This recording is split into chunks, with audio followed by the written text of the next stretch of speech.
Kotdwar police ने चोरी के मामले में 2 अभियुक्तों को किया गिरफ्तार, तो वहीं एक दूसरे मामले में चोरी की बाइक को ढूंढ निकाला। विकासनगर गाड़ीघाट निवासी सलीम के घर में हुई चोरी का कोटद्वार पुलिस ने किया खुलासा।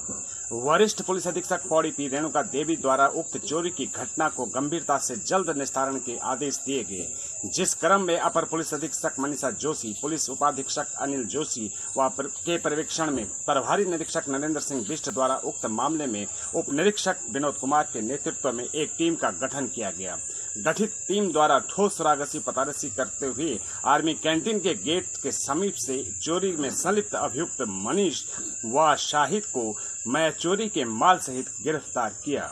दोनों अभियुक्तों ने पूछताछ में अपना गुनाह कबूल किया, जिसके उपरांत दोनों का माननीय न्यायालय में पेश किया गया। उत्तराखंड में 2022 विधानसभा चुनाव नजदीक हैं और सियासी हलचलें शुरू हो गई है। कोटद्वार विधानसभा में जहां एक और वर्तमान विधायक विगत 4 सालों में कुछ नहीं कर पाए, लेकिन आखिरी 4 महीनों में लगातार घोषणाएं कर रहे हैं, तो वहीं पूर्व विधायक भी लगातार जनसभाएं कर माहौल अपने पक्ष में करने का प्रयास कर रहे हैं। अब देखना यह है कि कोटद्वार की विधानसभा की जनता, जो वर्तमान भाजपा की निष्क्रियता से निराश है और अपना मूड परिवर्तन की दिशा में कर रही है, अब कयास लगाए जा रहे हैं कि जनता इस बार कांग्रेस के प्रति भी रुझान दिखा सकती है। अब होगा क्या, ये तो समय ही बताएगा। आइए देखते हैं पूर्व स्वास्थ्य मंत्री व पूर्व विधायक कोटद्वार सुरेंद्र सिंह नेगी एक जनसभा को संबोधित कर रहे हैं। उनको भी एक ही मत देने का अधिकार है, यानी गांव के सबसे नीचे के व्यक्ति को भी एक मत है और राष्ट्रपति को भी एक मत है। तो उसकी महत्ता समझनी होगी। अगर इसको नहीं समझ पाए हम लोग शायद धीरे धीरे और पिछड़ते चले जाएंगे और स्थिति विस्फोटक हो जाएगी। हम तो ये कहना चाहते हैं कि जनप्रतिनिधि का काम होता है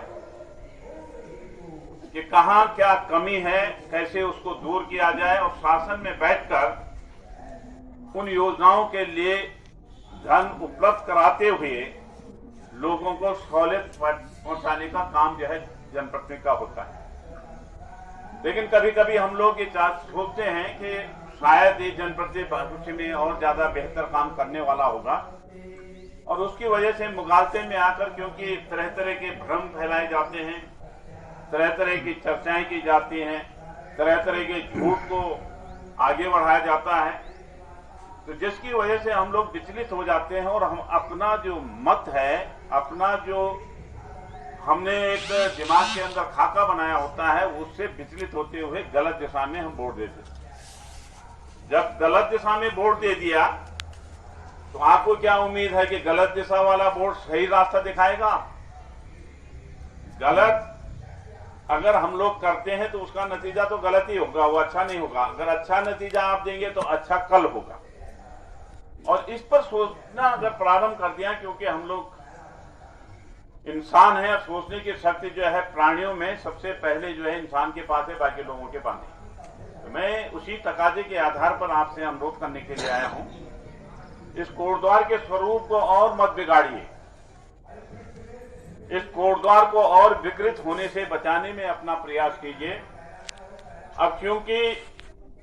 5 साल पूरे होने को हैं, अब तरह तरह की बातों को, नई नई बातों को आपके पास लेके आएंगे, लेकिन एक सवाल जरूर पूछेगा कि इन 5 सालों में आपने एक भी कोई कार्य किया है तो आप बता दीजिए, हम आपको वोट देते हैं। आपने जब 5 साल में दर्शन नहीं दिए, आपने जब 5 साल में कोई कार्य नहीं किया, तो आखिर किस मकसद के लिए ये विधायक बने, मंत्री बने? ये सवाल तो आपको करने का अधिकार है और आपको करना चाहिए। अगर ये नहीं करते हैं, ये माना जाएगा कि हम लोग अपने ही प्रति उदासीन, हम अपने ही प्रति कहीं ना कहीं उदासीन ही नहीं बल्कि लापरवाह भी हैं, जिसकी वजह से हमको नुकसान उठाना पड़ रहा है। राजकीय इंटर कॉलेज उत्तरी झंडी चौक के गेट पर बने ब्रेकर कई समय से प्राथमिक और जूनियर हाई स्कूल व इंटरमीडिएट कॉलेज का गेट मेन रोड पर होने से स्कूली बच्चों का दुर्घटना की आशंका को लेकर पार्षद व क्षेत्रीय जनता ब्रेकरों की मांग करती आ रही थी। और आज वार्ड नंबर 38 के पार्षद अमित नेगी के अथक प्रयास से लोक निर्माण विभाग ने स्कूल के मेन गेट के आगे 2 ब्रेकर बना दिए ताकि भविष्य में तेज रफ्तार गाड़ियों की रफ्तार गेट के पास कम हो सके और स्कूली बच्चों की सुरक्षा हो सके। इस पर वार्ड 38 के पार्षद अमित नेगी ने ब्रेकर लगाने को लेकर लोक निर्माण विभाग के अधिकारियों का धन्यवाद किया।